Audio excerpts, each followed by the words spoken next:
Hello Wongs and lovers, welcome back. So let's start part 4th of Walking Alone to Finding Your Track. पिछले part में हमने देखा था कि वेवुसियन के मुंह के ऊपर ही लानवांग जी अपना दरवाज़ा बंद कर देता है, जिससे कि वेवुसियन बहुत ही ज़्यादा हार्ट ब्रोकन था। ऐसा करते एक हफ्ता बीत गया। इस पूरे हफ्ते में लानवांग जी ने वेवुसियन को सिर्फ इग्नोर ही किया और कुछ ऐसे वैसे कड़वे शब्द बोले जिससे कि वेवुसियन का दिल बार बार टूट गया। लेकिन अब एक हफ्ता बीत गया था और अब उन दोनों को यूनबक के लिए निकलना था, क्योंकि यूनबक से अंकल जियांग ने लेटर भेज के उन दोनों को इनवाइट किया था यूनबक में जाने के लिए। लेटर मिलते ही अंकल चिरन ने दोनों को अपने कमरे में बुलाया और यूनबक जाने के लिए तैयारी करने के लिए बोला। लानवांग जी बहुत ही ज़्यादा फ्रस्ट्रेटेड था। उसने बहुत ही ज़्यादा कई सारे एक्सक्यूज़ दिया कि वो क्यों नहीं जा सकता यूनबक, लेकिन अंकल चिरन ने उसके सारे एक्सक्यूज़ को ठुकरा दिया और उसे स्ट्रिक्टली जाने के लिए कह दिया। दोनों ने अंकल चिरन को वो किया और उस कमरे से निकल गए। जिंगसिंग आके वेवुसियन थोड़ा सा बहुत खुश तो था। उसे इस पर एक उम्मीद था कि लानवांग जी उसके साथ जाएगा और शायद वहाँ जाके उन दोनों के बीच का दूरियां मिट सकता था। लेकिन जब वेवुसियन ने लानवांग जी को पैकिंग करने के लिए बोला तो लानवांग जी ने डायरेक्ट वेवुसियन के हाथों में एक पेपर थमा दिया। ये क्या है? वेवुसियन ने चौकित होते हुए पूछा, लेकिन लानवांग जी ने कुछ नहीं बोला। वो चुपचाप खड़ा रहा। वेवुसियन खुद उस पेपर को खोल के देखने लगा, लेकिन पेपर को पढ़ते ही उसके पैरों के नीचे मानो ज़मीन हिल गया। वो स्टंट होके खड़ा रह गया। उसका हाथ सेक कर रहा था। वो पेपर उसके हाथों से गिरने ही वाला था किसी भी टाइम पे। अब उसका आइस ब्लड शॉट हो गया था। उसने एक गंभीर आवाज़ में कहा, ऐसा नहीं हो सकता, मैं तुम्हें डिवोर्स नहीं दूंगा। उसके ऐसा कहते ही लानवांग जी उसके तरफ अपने आईब्रोज को कर्ल करके देखने लगा। उसने तो सारे प्लान कर लिया था कि वेवुसियन से कैसे डिवोर्स लेना है। उसे लगता था कि एक हफ्ते में ही वेवुसियन उससे बोर होके वहाँ से चला जाएगा, लेकिन जब वेवुसियन नहीं गया तब उसे इस डिवोर्स का कॉन्ट्रैक्ट बनाना ही पड़ा। उसने कामली उस वेवुसियन से कहा, तुम्हें देना पड़ेगा, लेकिन वेवुसियन ने उस पेपर को वहाँ पे फेंक दिया और अपने कमरे में चला गया। दरवाज़ा को ज़ोर से बंद करने से पहले उसने कहा, सपने में भी नहीं, और फिर धड़ाम से अपना दरवाज़ा बंद कर दिया। लानवांग जी को बहुत ही ज़्यादा गुस्सा आ रहा था। उसका चीक्स और ईयर्स रेड हो गया था पूरी तरह से। इस वेवुसियन उसका हर एक प्लान को फेल करते जा रहा था। अब तो ये उसका पेशेंट के बाहर जा रहा था। उसे बस कैसे भी करके वेवुसियन को क्लाउड रिसर्च से बाहर भेजना था। अब घड़ी में 9 बज चुका था, तो उसने जाके सो गया और ये सोच के सोने से पहले उसने मन बना लिया था कि जो होगा कल देखा जाएगा। कल वो वेवुसियन के डिवोर्स के लिए मना के ही रहेगा। दूसरे दिन वेवुसियन जब उठा तब घड़ी में करीब 7 बज रहा था। अब उसे जल्द ही उठने की आदत लग गया था। वो 10 बजे तक तो नहीं उठता था या फिर 5 बजे भी नहीं उठता था, लेकिन दोनों के मिडिल के टाइम पे उठता था। कभी 7 बजे तो कभी 8 बजे। उठ के उसने अपने बात लिया, कपड़ों को चेंज किया और फिर डाइनिंग हॉल की तरफ निकल गया। वहाँ जाके उसने ब्रेकफास्ट किया। ब्रेकफास्ट करके वो जिंगसी में ही आ रहा था। जिंगसी में आने के बाद उसने देखा कि लानवांग जी अपने बेड पे ही बैठा है। इस टाइम पे लानवांग जी कभी भी जिंगसी में नहीं रहता। वो या तो फिर क्लास में बिजी होता है या फिर ट्रेनिंग ग्राउंड में रहता है। लेकिन आज उसे देख के वेवुसियन को एक क्रीपी सा फीलिंग्स आ रहा था। लानवांग जी को वहाँ देख के उसको कमरे में जाने का बिल्कुल भी मन नहीं कर रहा था, लेकिन कैसे भी करके उसने अपने पैरों को आगे बढ़ाया और कमरे में गया। उसके कमरे में जाने के तुरंत बाद ही लानवांग जी ने उसकी तरफ घूम के देखा और उसे अपने पास बुलाया। वेवुसियन उसके पास चला गया। उसका फेस ब्लैंक था। अब वो लानवांग जी से किसी भी चीज़ का उम्मीद नहीं कर सकता था। शादी से पहले जितने सारे सपने सजा के उसने क्लाउड रिसर्च में आया था, उसने शादी के एक हफ्ते बाद ही उसने वो सारे सपने अपने दिल से निकाल दिया था। वो रियलिटी को पूरी तरह से एक्सेप्ट कर चुका था कि उसका हस्बैंड उसे प्यार नहीं करता और वो लानो ओंग जी के पास जाने का भी नाकाम कोशिश नहीं करता था। वो लानोंग जी से जितना चाहे उतना दूरी बनाए रखता था। अब वो जाके लानोंग जी के सामने खड़ा हो गया और जाके कुछ नहीं बोला, चुपचाप खड़ा रहा। लानोंग जी ने वो फिर से उस कॉन्ट्रैक्ट का पेपर दिया, डाइवोर्स, और उसे कहा कि इसमें साइन करने के लिए।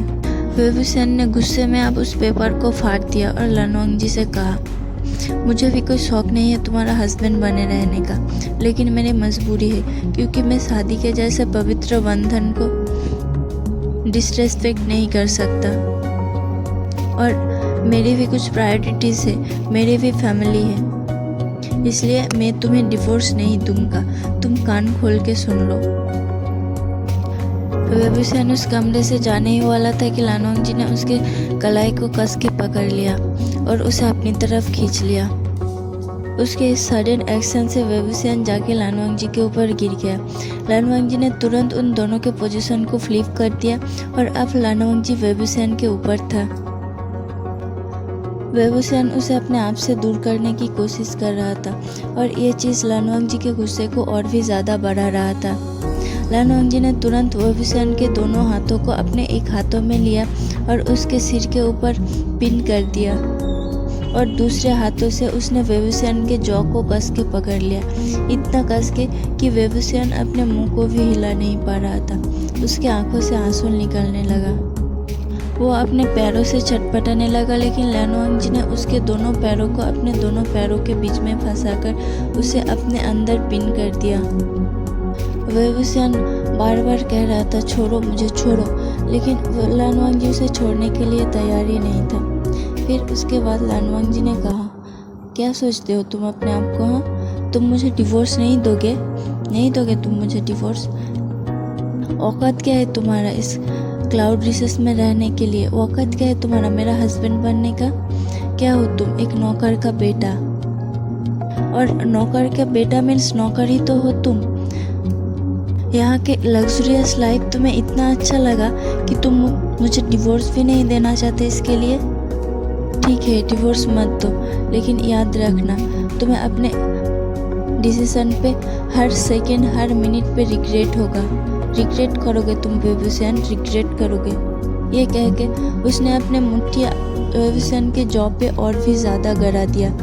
अब उसका नेल्स वेबुसेन के गालों पे चुभ रहा था, लेकिन इस सब में वेबुसेन को दर्द नहीं हो रहा था। उसे असली दर्द तो हो रहा था लानोंग जी के शब्द की वजह से।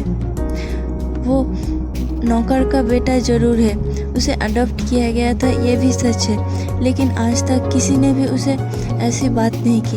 यहाँ तक कि मैडम यू ने भी उसे कभी भी नौकर या फिर नौकर का बेटा नहीं कह के पुकारा। और आज उसके ही बेटर हाफ, उसके ही अदर हाफ ने ये सब कहा उससे।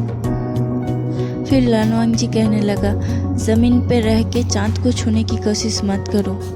जो तुम्हारे औकात से बाहर है उससे बाहर आ जाना ही ठीक है, वरना बाद में तुम्हें ही पछताना होगा।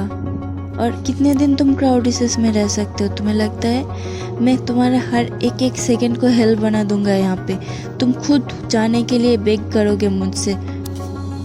कभी भी अपने औकात मत भूलना तुम। ये कह के लानोंग जी कुछ और भी बोलने जा रहा था, लेकिन वेबुसेन ने अपने सारे स्ट्रेंथ से तुरंत लानोंग जी को उस बेड से धक्का दिया। लानोंग जी बेड से नीचे गिर गया और टेबल के साथ टकरा गया।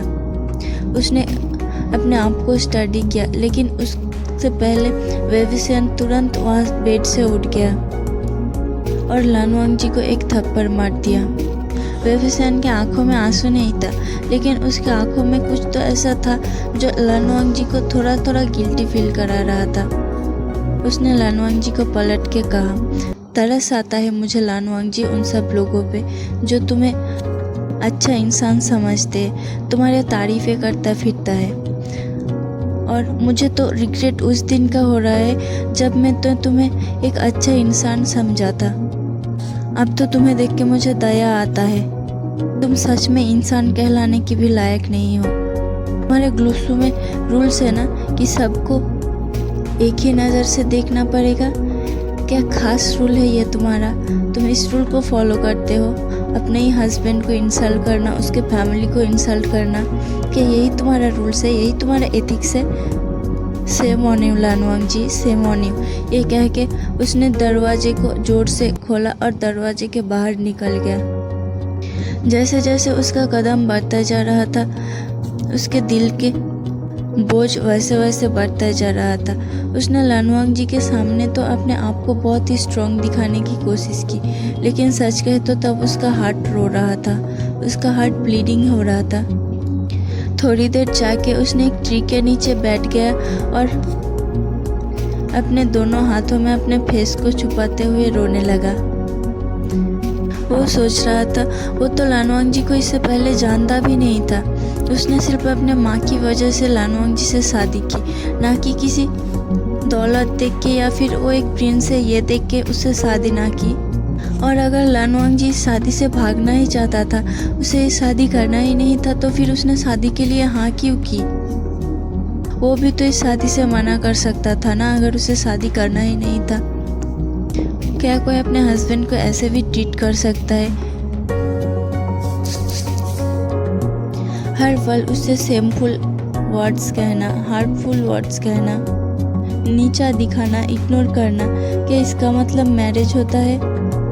क्या मैरिज के बाद ऐसा ही होता है? लेकिन उसने तो अपने मम्मी पापा को देखा था, जो कि बहुत प्यार करते थे एक दूसरे से। बचपन से ही वेबुसेन सोचता था कि उसका जिससे शादी होगा वो उसे बहुत ही प्यार करेगा, और वो ये उम्मीद भी करता था कि वो पर्सन भी उसे सेम तरीके से ही प्यार करे।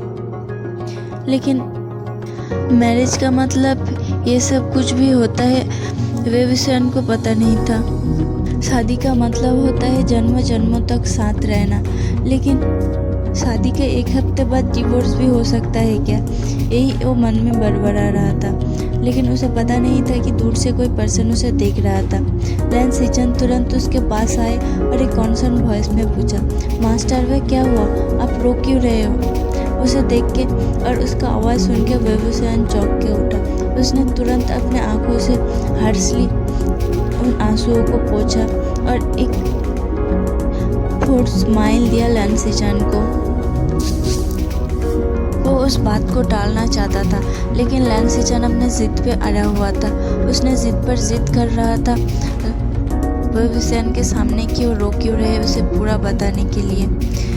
वेबुसेन के सामने और कोई रास्ता नहीं था। उसके जिस आंसुओं को अभी तक रोक के रखा था, वो आंसू उसके गाल से बह गया। उसने एक ब्रोकन वॉइस में कहा, लंजा मुझे नहीं चाहता, वो मुझे डिवोर्स देना चाहता है। ये सुन के लैन सिचन की आंखें बड़े बड़े हो गया। उसने क्यूरियस वॉइस में कहा, क्या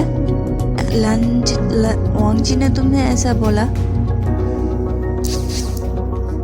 वेबुसेन ने अपना सिर को हिलाया और हाँ में जवाब दिया। उसने अपने रोते हुए वॉइस में कहा, जेओजुन, मैं लंजा से प्यार करने लगा हूँ। मैं उसे छोड़ के नहीं जाना चाहता। क्या मैरिज का मतलब ऐसा ही होता है?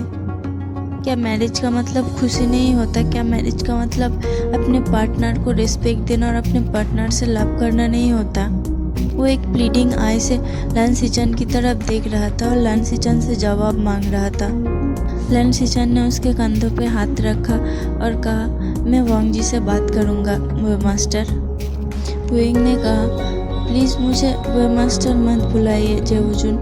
मैं आपसे छोटा हूँ, आप मुझसे बड़े हैं, तो आप मुझे आसियान कह के बुला सकते हैं, जैसा कि मेरे सीजे और मेरे फैमिली वाले बुलाते हैं। जेओजुन ने एक स्माइल किया और उसे कंसर्न किया कि वो लंजा से बात करेगा। पर वेबुसेन ने जेओजुन से थोड़ा अकेले रहने के लिए टाइम मांगा, तो जेओजुन वहाँ से उठ के चला गया। लेकिन वो लंजा के पास नहीं गया, वो अंकल चिरान के पास गया और उसे सारी बातें बताई। अंकल चिरान तो ये सुन के बहुत ही ज़्यादा गुस्सा था और हैरान भी था कि आखिर उसका नेफ्यू ऐसा कैसे कर सकता है। अपने ही हस्बैंड को हार्टफुल वर्ड कहना, तकलीफ देना, यहाँ तक कि डिवोर्स के भी बात करना लानवांग जी को आखिर होके गया है। उसने लानवांग जी को अपने चैम्बर में बुलाया। कुछ देर बाद लानवांग जी वहाँ पे आ गया। जेओजुन भी था वहाँ पे।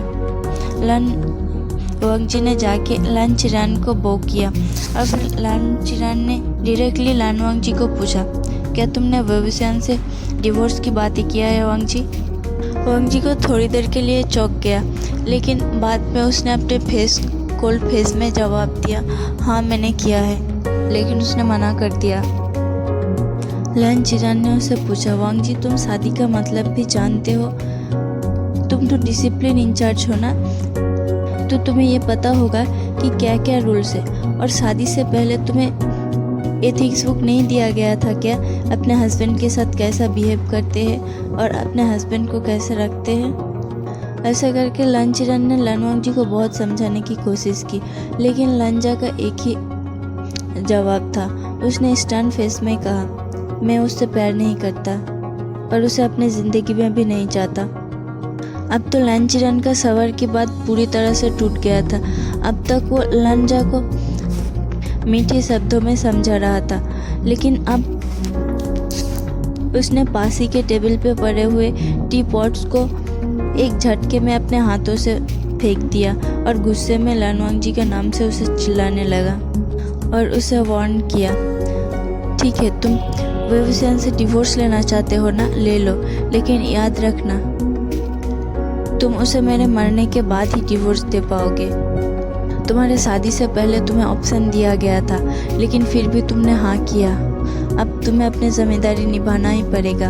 अगर तुमने वेवुसियान को डिवोर्स दिया तो तुम्हें मेरी कसम, तुम उसी वक्त मेरा मरा हुआ मुंह देखोगे। ये कह के लान चिरान तुरंत उस कमरे से निकल गया। लान वांगजी उसको तो आंखें बड़ा बड़ा हो चुका था। आखिर उसका अंकल ने ऐसा क्यों कहा? आखिर उस वेवुसियान ने उसके भाई, उसके अंकल सब पर ऐसा क्या जादू किया? पूरा वक्त तो रूल तोड़ता रहता है, इधर उधर घूमता फिरता है। क्या इन लोगों को ये दिखाई नहीं देता? उसके आने से पूरा क्लाउड रिसर्च का शांत भंग हो चुका है।